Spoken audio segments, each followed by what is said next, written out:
ಇವತ್ತು ಬೆಂಗಳೂರು ಸ್ವಾತಂತ್ರ್ಯ ಉದ್ಯಾನವನದ ಹಿರಿಯರು ಬಹಳಷ್ಟು ವರ್ಷಗಳಿಂದ ಹೋರಾಟ ಮಾಡಿಕೊಂಡು ಪ್ರತಿಯೊಂದು ಹೋರಾಟವನ್ನು ಯಶಸ್ವಿ ಮಟ್ಟದಲ್ಲಿ ನಡೆಸಿದ್ದೀರಾ, ಸಮಸ್ಯೆಯನ್ನು ಬಗೆಹರಿಸಿದ್ದೀರಾ. ಈ ಒಂದು ಸಮಸ್ಯೆ ಬಹಳ ಕ್ರಿಟಿಕಲ್ ಆಗಿದೆ. ಹೇಳಿ ಸರ್, ಏನು ವಿಷಯ? ಇವತ್ತು ಏನು ಕೋಗಿಲ ನಿವಾಸಿಗಳ ಬಡಾವಣೆಯನ್ನ ಏಕಾಏಕಿ, ಯಾಕಂದ್ರೆ ಅಲ್ಲಿ ಸುಮಾರು ಒಂದು 300 ಮನೆಗಳು ವಾಸ ಇದ್ದಂತಹ ಜನನ ಸರ್ಕಾರ ಈಗಾಗಲೇ ಅವರಿಗೆ ತಹಶೀಲ್ದಾರ್ ಕಡೆಯಿಂದ ತಾತ್ಕಾಲಿಕ ಆದೇಶವನ್ನ ಕೊಟ್ಟಿದ್ದಾರೆ. ಕೆಲವರಿಗೆ ಹಕ್ಕುಪತ್ರವನ್ನು ಕೂಡ ಕೊಟ್ಟಿದ್ದಾರೆ. ಈಗಿರುವಾಗ ಅಲ್ಲಿ ಏನಾಯ್ತು ಅನ್ನೋದು ಒಂದು ಬಹಳ ಇದುವರೆಗೂ ಸರಿಯಾಗಿ ಅಲ್ಲಿ ಗೊತ್ತಾಗ್ತಾ ಇಲ್ಲ. ಯಾಕೆ ಆ ಜನನ ಒಕ್ಕಲೆಬ್ಬಿಸುದು, ಆ ಜನನ ಯಾಕೆ ತೆರವುಗೊಳಿಸುದು ಅನ್ನೋದೇ ಇವಾಗ ಒಂದು ಪ್ರಶ್ನೆ ಆಗಿದೆ. ಯಾಕಂದ್ರೆ ಅಲ್ಲೇನು ಈಗ ಇದ್ದಕ್ಕಿದ್ದಂಗೆ ರಾತ್ರೋರಾತ್ರಿ ದಿಢೀರ್ನ ಉತ್ಪತ್ತಿ ಆದಂತದ್ದಲ್ಲ. ಸುಮಾರು ವರ್ಷಗಳಿಂದ ಅಲ್ಲಿ ವಾಸ ಮಾಡ್ತಕ್ಕಂಥ ಜನ ಏಕಾಏಕಿ ಸರ್ಕಾರ ಅವನ್ನ ತೆರವುಗೊಳಿಸಬೇಕು, ಇದ್ರ ಹುನ್ನಾರ ಏನು ಅನ್ನೋದು ಈಗ ಸರ್ಕಾರ ಸ್ಪಷ್ಟಪಡಿಸಬೇಕಾಗಿದೆ. ಯಾಕಂದ್ರೆ ಇಲ್ಲಿ ಬಡವರು ಅನೇಕ ವರ್ಷಗಳಿಂದ ವಾಸ ಮಾಡ್ಕೊಂಡಿರುವಂತ ಜನಕ್ಕೆ 90 ಪೋಸ್ಟ್ ಅಡಿಯಲ್ಲಿ ಅವರಿಗೆ ಈಗಾಗಲೇ ಸರ್ಕಾರ ಹಕ್ಕುಪತ್ರಗಳನ್ನ ಕೊಟ್ಟಿದೆ. ಅದ್ರ ಜೊತೆಯಲ್ಲಿ ಕೆಲವರಿಗೆಲ್ಲ ತಾತ್ಕಾಲಿಕ ಆದೇಶನ ಕೊಟ್ಟಿದ್ದಾರೆ. ಈಗಿರುವಾಗ ಅಲ್ಲಿನ ಜನ ಒಂದೇ ಒಂದು ನನಗೆ ಕೇಳ್ಪಟ್ಟಿರುವಂತ ವಿಚಾರ ಏನಂದ್ರೆ, ಅಲ್ಲಿ ಮುಸ್ಲಿಮರು ಜಾಸ್ತಿ ಜನಸಂಖ್ಯೆ ಇದ್ದಾರೆ ಅನ್ನೋ ಒಂದೇ ಒಂದು ಕಾರಣಕ್ಕೆ ಇಟ್ಕೊಂಡು ಇವತ್ತು ಅಲ್ಲಿನ ಜನಗಳನ್ನ ಒಕ್ಕಲೆಬ್ಬಿಸಿ ಇವತ್ತು ಅವರೆಲ್ಲ ಕೂಡ ಮಕ್ಕಳ ಮರಿಗಳನ್ನ ಹಾಕೊಂಡು ಬೀದಿನಲ್ಲಿ ವಾಸ ಮಾಡುವಂತ ಒಂದು ಪರಿಸ್ಥಿತಿಯನ್ನ ನಿರ್ಮಾಣ ಮಾಡಿದ್ದಾರೆ. ಇದಕ್ಕೆ ಸರ್ಕಾರ ಕೂಡಲೇ ಸ್ಪಂದನೆ ಒಂದು ರೀತಿಯಲ್ಲಿ ಹೋರಾಟ ಮಾಡಿದಂತ ಸಂದರ್ಭದಲ್ಲಿ ಸರ್ಕಾರದ ಒಂದು ಮುಂಚೂಣಿಯಲ್ಲಿ ಇರ್ತಕ್ಕಂತಹ ಕಂದಾಯ ಸಚಿವರಾದಂತಹ ಕೃಷ್ಣ ಬೈರೇಗೌಡರು ಮತ್ತೆ ವಸತಿ ಸಚಿವರಾದಂತಹ ಜಮೀರ್ ಅಹಮದ್ ಅವರು ಇದಕ್ಕೆ ನಾವು ಕೂಡಲೇ ಒಂದು ಪರಿಹಾರ ಬೀರ್ತೀವಿ, ನಿಮ್ಗೆ ಒಂದು ಒಳ್ಳೆ ಹೊಸ ಸುದ್ದಿಯನ್ನ ಕೊಡ್ತೀವಿ, ಒಂದು ಸಂತೋಷಕರ ಸುದ್ದಿಯನ್ನ ಕೊಡ್ತೀವಿ ಅಂತ ಹೇಳಿ ಭರವಸೆನ ಕೊಟ್ಟು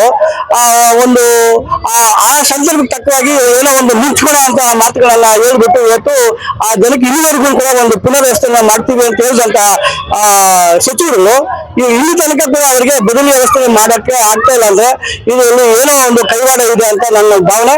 ಹಾಗಾಗಿ ನಾವು ಏನಂದ್ರೆ ಈ ದೇಶದ ಏನೋ ಒಂದು ಸರ್ಕಾರ ನಡಿಬೇಕಾದ್ರೆ ಇವತ್ತು ಈ ಬಡವರ ಓಟ್ ಬೇಕು.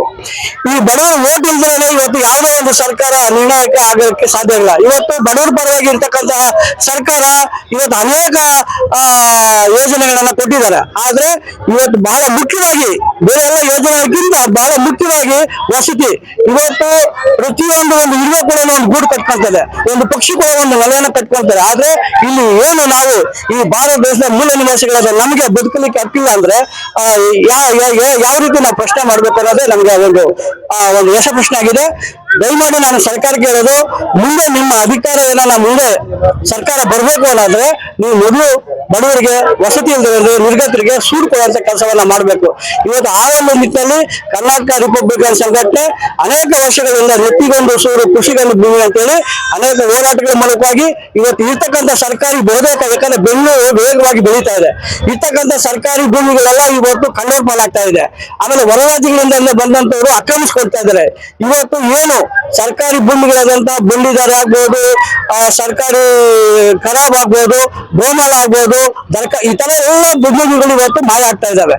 ಇವತ್ತು ಅಧಿಕಾರಿಗಳು ಕೂಡ ಎಲ್ಲ ಒಂದ್ ಕಡೆ ಸರ್ಕಾರಿ ಭೂಮಿನ ಉಳಿಸುವಲ್ಲಿ ವಿಫಲ ಆಗ್ತಾ ಇದ್ದಾರೆ. ಇದ್ರ ಜೊತೆಗೆ ನೇರವಾಗಿ ಸರ್ಕಾರ ಮತ್ತು ಅಧಿಕಾರಿಗಳು ಹಿಡಿತನೇ ಇಲ್ಲ.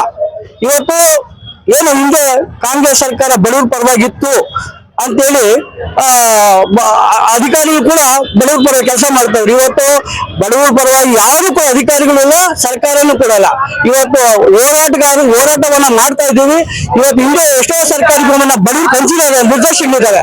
ಒಳ್ಳೆ ಅಧಿಕಾರಿಗಳು ಸರ್ಕಾರಿ ಭೂಮಿಯನ್ನ ಬಡವರಿಗಾಗಿ, ನಿವೇಶನಗಳಿಗಾಗಿ ಹಂಚುವಂತಹ ಎಷ್ಟೋ ವಿಧಾನಗಳಿದೆ. ಆದ್ರೆ ಇತ್ತೀಚೆಗೆ ನಾವು ಏನು ಈ ಒಂದು ಕಳೆದ ಒಂದು 10-15 ವರ್ಷ ಹಿಂದೆ ನೋಡ್ತಾ ಇದ್ರೆ ಇವತ್ತು ಇಡೀ ಸರ್ಕಾರಿ ಭೂಮಿಗಳು ಬೇರೆಯವರ ಅಲ್ಲೇ ಪಾಲಾಗ್ತಾ ಇದೆ. ಇದನ್ನ ನಾವು ಖಂಡಿಸ್ತಿದ್ದೀವಿ. ದಯಮಾಡಿ ಸರ್ಕಾರಿ ಭೂಮಿಗಳನ್ನ ಇನ್ನು ಮುಂದೆ ಬಡವರಿಗೆ ಹಂಚುವ ಕೆಲಸವನ್ನ ಮಾಡಬೇಕು.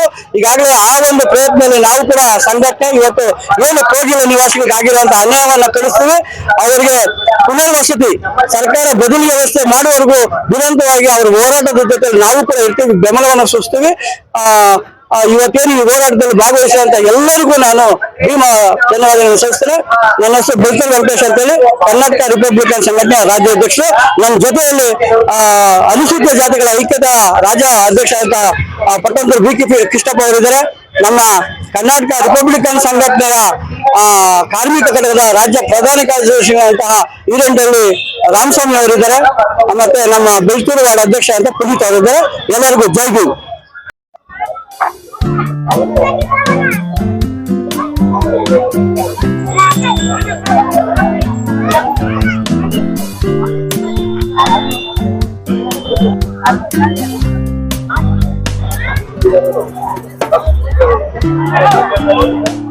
Oh,